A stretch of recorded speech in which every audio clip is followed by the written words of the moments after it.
Welcome everyone. Today I will share with you the resume that got me into BCG. And today we have Visha, who I know from Cambridge, and now she works at a tech company in New York.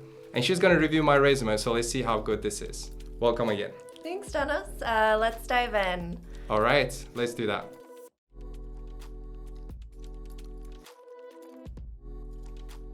Great, why don't we get started? Yeah, let's do it. All Okay. right. So, first things first, this resume got you into BCG. So obviously you did a lot of things right. But it's always good to revisit now that we have so much hindsight and you figured out a lot of things through the Secure the Interview course that I think we can apply here. Exactly. So, it's been about 9 years, right? So, So a minute, exactly. All right. Absolutely. So maybe first let's start with the good things to contextualize the feedback. So taking a look at your resume here, it's a really clean format. You've got an awesome range of experience, both from your academic background, some actual consulting experience, and then a lot of really interesting extracurriculars. I love the game theory analysis on penalty kicks, some of the salsa experience. So this is definitely a fun resume to look through. What jumps out for you when you look at my resume? Yeah, absolutely. So I think looking here, the things that jump out the most are your academic background. Cambridge and Warwick, as well as your GPA, are all really strong. And obviously that's front and center since you were a fresh graduate at the time. So that's what I would look at first. And then from there, I'm going to look at your first few work experiences. So I love that you had time at A.T. Kearney. Obviously you were applying to consulting, so it's directly relevant. By the way, it's so old that now it's called actually Kearney. Okay, we'll update that. But I think some of the things I do see missing as I start to look through your work experience, and this is something we see really often with recent graduates, is a lack of quantified impact. And so I see really great descriptions of the types of analyses you performed, the types of work you did. But I think some numbers would just automatically draw the recruiter's eye, and it would also show the gravity of the work you did. Makes sense. Okay, great. Why don't we then start from the top, which is the header. I just see here that's pretty empty, just only has my full name, but what are your thoughts on that? Yeah, absolutely. I think in your header you can add, we generally recommend a link to your LinkedIn profile and some contact information. I wouldn't necessarily add a home address just because you're probably open to quite a few locations, but I would definitely add an email and a phone number. Okay, makes sense. And the LinkedIn link as well that you said. Yeah, exactly. And making like a nice short URL to your LinkedIn profile. Yeah, I agree. I also see that there's actually a lot of space between the line and my name, so there's definitely some areas to improve there. Going to the education now, so what would be certain aspects do you think I could improve on? We talked before that it's good that, I've been to Cambridge and Warwick, but I would say that one of the difficulties I faced when I especially applied to roles in Turkey was that Warwick didn't necessarily have a global reputation, so having Cambridge in my resume definitely helped. But what do you think could be some things that I could have done to even further elaborate my experience in there? Yeah, so I think anything you could have done to just add a little more richness to the Cambridge experience. So whether there was a GPA or like a top X% of class or something like that. There's actually a reason for that. At Cambridge, there's 2 ways of graduating. One of them is the conventional grade that you have, but the other one is with distinction. I didn't have the distinction, That's so okay. I didn't put there. And when I work with people as well, I usually advise them to put their GPA, but it's extremely low, or if they think that this is going to disadvantage them, maybe it's better not to put 2. So I think it's kind of a gray zone, isn't it? Yeah, very much. So I think if you leave it off, it's okay. And then if you think it'll help your chances, I would add on that information. Sure. So what do you think I could have added here under University of Cambridge or Warwick besides the grades? Yeah, so I think for Cambridge, and you might actually have this below a little bit, explaining a little bit more about what that consulting project was, because again, you're applying to consulting roles. And then for Warwick, something we recommend, especially if you're applying to other geographies where they might not know the university, is just to put the university ranking or something that says, because I know Warwick is an excellent school, if it's like top 5 schools in the UK or something like that. No, actually, it makes total sense because by the time I graduated, it was actually at the top of the league when it comes to economics. Yeah, so that's a great point, actually. So if it's especially for a certain department or area, like number 1 or number 2 for economics or leading psychology program or whatever it is. Makes total sense. And also for Cambridge as well, I think I could have put here a bit more of some certain modules that I've taken. Yeah. I mean, we met there, right? So we actually took very cool modules. I remember we took some strategy modules, some, finance and accounting, which is something that I didn't have a lot of exposure to before.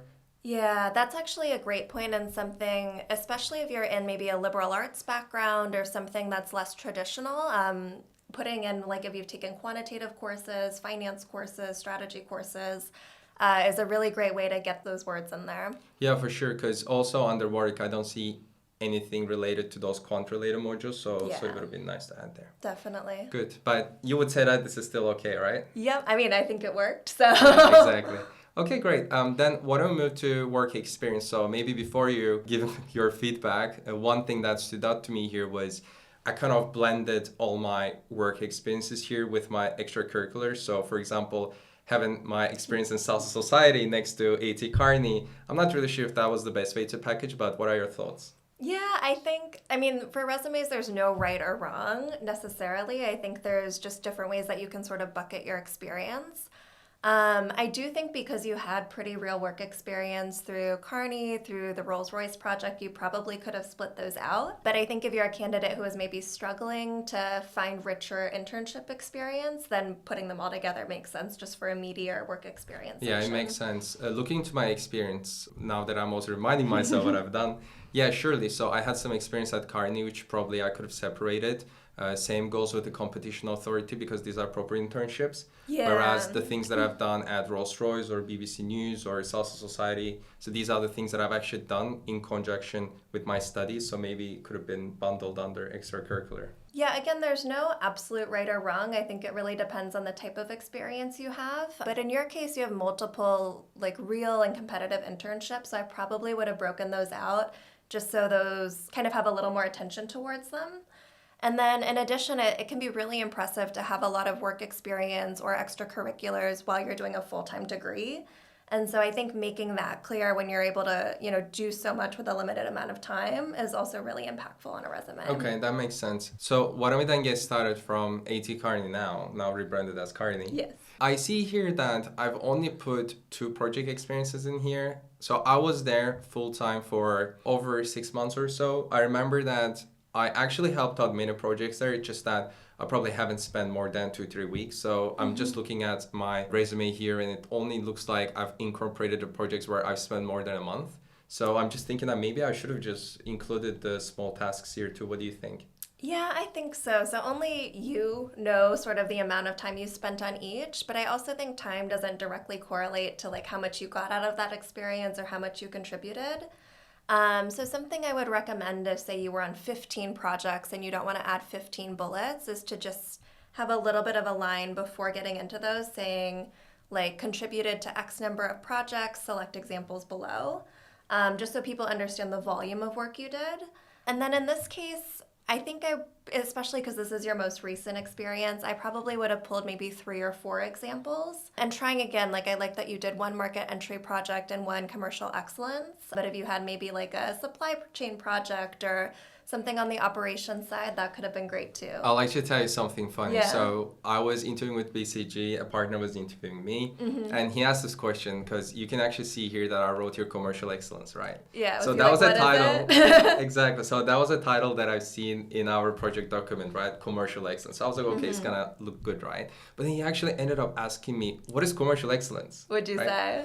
I think I kind of repeated what I wrote in my resume. I should have probably elaborated more already on the resume so that when he reads it before he asks me that question, maybe he knows already a bit more so that, I won't find it difficult to answer that question. Yeah, I think that's a great point. I also think every firm has their language. And so if you're applying to BCG, maybe see on their website, like what's their terminology for commercial excellence, or do something that's a little more generic to the industry, just so you're not speaking in Kearney specific language. No, totally get that.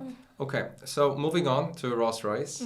That was a project you haven't done, right? You've done the Google project. I did the Google project at Cambridge, yeah. Okay, so here, looking into this, I'm actually pretty happy with how I've explained it, but I don't know if you have any thoughts on that. Yeah, so I like that you specified your role. I think business process outsourcing, that's pretty clear. What I do wish you had, though, is just a couple of numbers in your bullets. So you're talking about evaluating the benefits of prospective services, maybe quantifying those benefits or getting into a little bit of like the types of things you did to do that evaluation. Absolutely. I remember in this project, actually, we talked about like how many centers of excellence or how many outsource centers that we could potentially build for the different departments. So maybe I could have quantified it that way. Yeah, exactly. And then, so I think quantifying the work you did like that, like by number of services, and then the impact that that work could drive. So based on this evaluation, it could save X% of costs or achieve X% of growth or like whatever the objective of the project No, was. I like that a lot. I wasn't aware how much impact that we could have done. Maybe I could have even pushed the team to even quantify it, right? So that we can put the resume that way. Yeah, and I think something, because it's sometimes hard if you're working on one piece of a really big project, but I think you could even say something like contributed to a project that was seeking to achieve X. And so it's saying it's one part of a bigger piece of work, but will hopefully show like the overall objective is growth or cost savings or another kind of efficiency, just for more context on your resume. Yeah. No, I totally get that. Now, moving on to my internship at AT Kearney, I would say while I was applying to BCG, this was the part that I was the most proud of, if that makes sense. Yeah, of course. So I guess just going back to your previous feedback around how the most important experiences should flesh out a bit better, if I had a work experience, let's say, column, that would look into both my full-time and internship experience together, I think I would have had the chance to flesh this out better. What do you think? Yeah, I think you could have had more space for it because I think extracurriculars you might normally just do a bullet for, but you wouldn't take, 4 or 5 lines the way you have here, and then that would have freed up space. For sure. Cool. So also, I see as we look a little more at your intern experience within AT Kearney, you actually write out quantified the impact, which is a great piece of the project, but you don't actually do that in any of your bullets under AT Kearney, and so I think if you could have literally put in the impact of what you were trying to quantify here, that would be great.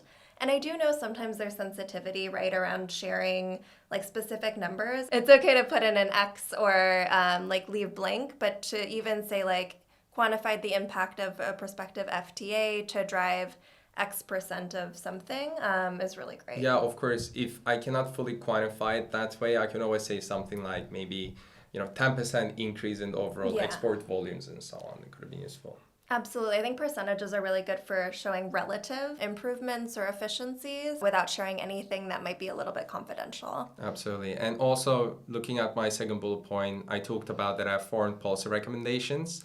Maybe I could have given some examples. What do you think?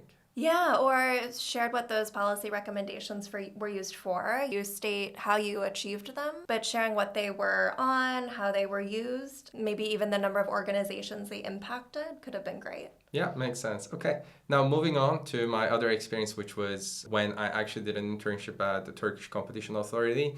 So this is a tricky one because it was a 2-week experience. It kind of started at the last week of June and prolonged till the end of the first week in July. So that's why I put here June and July. It sounds like a little bit, yeah. So yeah, I mean, you can always do that all the time, right? It kind of sounds longer than the actual experience, but I really couldn't find anything else to say in this. I think that's okay then. And if it's a 2-week experience and it's actually maybe part of your university program and you're struggling to find things to say, then maybe I would move that to an extracurricular section. Makes sense. Yeah. Okay. Because I'm guessing you could have said quite a bit more for Kearney. That's actually true. Okay, let's take a little pause here, and I just want to tell you more about our Secret Interview course. It's absolutely free. It's a course that I have built in conjunction with Visha and many other colleagues that I had who previously worked at a consulting firm. And in that course, we actually explain to you what are the things that you would need to do to get your resume, cover letter, and networking outreach to the next level. We have some videos where we walk you through some best practices, and a Prepmatter team member is actually reviewing the resume and a cover letter together. And we also have some templates that I have garnered through hundreds of people that I work with, and I kind of picked my 5 favorite documents and I shared in there. We also have our templates for people to make use of. So please check it out. It's absolutely free. Hundreds of people actually already used it to date. So I just wanted to chip that in, and let's get back to the review. Okay, so we were left off at the Turkish Competition Authority. Now let's move to BBC News. So this was an interesting project because I wasn't proactively looking to take part in this. So I remember that one day I received an email from one of our professors that I was selected amongst those top students and that I was requested to chip in into this model that we wanted to build. In reality, I actually didn't do a lot in here, so I had more like an operational role. Okay. So that's why in my resume, I wasn't entirely sure about what kind of actions that I could elaborate on. So rather, I said here elected, which is more like a passive verb. Yeah. I don't know if this is a best practice or if you had any other suggestion. So I think there's two ways you could do it. You could one almost treat it the way you would if you like graduate with honors or you receive an academic award, which would very much be earned or received or elected. And while for a work experience we wouldn't recommend passive verbs, for something that you've earned or been recognized for, I think it's totally okay. And I actually think it's like very special that you were kind of reached like handpicked by faculty. So I think that's worth highlighting. But I probably wouldn't have that be your only bullet here. So it's one thing to be elected or recognized, and then I would have one bullet on what you did actively. Okay, that makes sense. Thankfully, no one asked me exactly. Yeah. So. Okay, moving on to the next experience. I worked at a company called SourceCo Group, which was a solar energy company in China. So I went there. So I wanted to put here this experience so that I could also show that not only was I based in the UK and Turkey, but also was able to work in other regions too. Yeah, so I actually love that you have so much international work experience between Turkey, the UK, China, and I see Ghana at the end. So definitely worth highlighting. I think it's really interesting, and so many of these firms have global offices, so it'll definitely be valuable. So I think one of the things we see throughout is just the word intern, and I think for consulting firms, they know what an intern will do at those firms, but for this group, since it's not really clear what, like I'm guessing if you're outside of the industry, you might not recognize the name, maybe just specifying the area you were interning in, so energy department intern or whatever the right area would be. Yeah, it was more like a product development work. Oh, I would definitely say that then. Just even product development intern, because that'll make it a little bit more clear the types of work you're doing. And then I think you could add in a line explaining what the group does if you think it's going to be relevant, or put it in parentheses, just for anything that isn't going to be obvious to any audience. That's a great point. If there's a company that you think those consulting firms haven't heard of, it's good to mention, right? And what they do. Yeah, especially if you're, say, applying to an energy practice. Otherwise, you might not have to. I think it's a little bit, just what you think will be the most useful to the reviewer. Makes sense. Okay.